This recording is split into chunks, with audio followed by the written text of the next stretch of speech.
ഞാൻ എൻ്റെ അനുഭവ കഥയാണ് പറയണത്. ഞാൻ മകരച്ചുവ സമയത്ത് ഞങ്ങളുടെ അവിടെ നല്ല പൂരമാണ്. 56 ആനയൊക്കെ ആയിട്ടുള്ള പൂരം. അങ്ങനെ ആ പൂര സമയത്ത് ഞാനും എൻ്റെ അമ്മയും കൂടിയിട്ട് ഒരു ദിവസം ഞങ്ങൾ പൂരം കാണാനായിട്ട് പോവുകയാണ്. പോയി അവിടെ ചെന്നപ്പോഴാണ് എനിക്ക് ഓർമ്മ വന്നത്. എന്താണെന്ന് വെച്ചാൽ ഞാൻ ചിക്കൻ കഴിച്ചു എന്നൊരു ഓർമ്മ.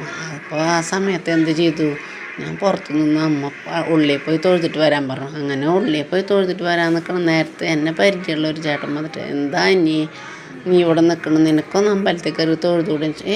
ഞാൻ തൊഴിലില്ല, എനിക്ക് പേടിയാണ്. എന്ന് വെച്ചാൽ ചിക്കൻ കഴിച്ച് ഉള്ളിൽ കിടക്കാൻ പാടില്ല, അപ്പോൾ പുറത്തു നിന്നൊരു പൂരം കാണാമല്ലോ എന്നുള്ള വിചാരിച്ചിട്ട് അങ്ങനെ നിൽക്കണം.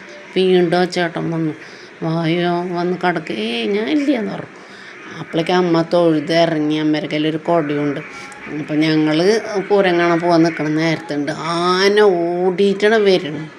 ആന ഓടി വന്നിട്ട് എൻ്റെ മുമ്പിലേക്ക് വന്നു. അതേ ആന മതിക്കണമെന്ന് പറയല്ല. ഞാൻ ഓടി അമ്പലത്തിൻ്റെ ഉള്ളിൽ എങ്ങനെ കടന്നു എന്ന് എനിക്കറിഞ്ഞൂടാ. ഞാൻ അങ്ങനെ ഓടിച്ചെന്ന് ഭഗവതി ഏതും പറഞ്ഞിട്ട് ആ കാലൊക്കെ ചെന്നത് ആ കിടക്കണു. വീണ് ദേവീനെ വിളിച്ചു. അപ്പം അമ്മയ്ക്ക് ചിരി അടക്കാൻ പറ്റുന്നില്ല. അമ്മ ഇപ്പം എങ്ങനെയാണ് നീ ഇതിനുള്ളിൽ കടന്നത്, ഇപ്പം ദേവി കണ്ടോ നിന്നെ അങ്ങോട്ട് എത്തിച്ചത് എന്നൊക്കെ പറഞ്ഞ് കളിയാക്കി. പിന്നെ വേഗം തൊഴുത് അപ്പം അമ്മ പറയുന്നത് എൻ്റെ ചെരുപ്പ് പോയി, എൻ്റെ കോട്ട പോയി എന്നൊക്കെ പറയുന്നുണ്ട്.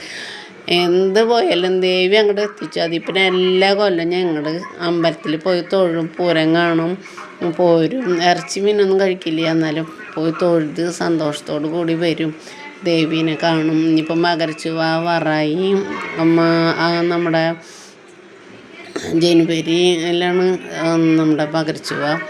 ആ സമയത്ത് ഞങ്ങൾ പോയി തൊഴുമൊക്കെ ചെയ്യും. എൻ്റെ പേര് അനിത ശങ്കരനാരായണൻ.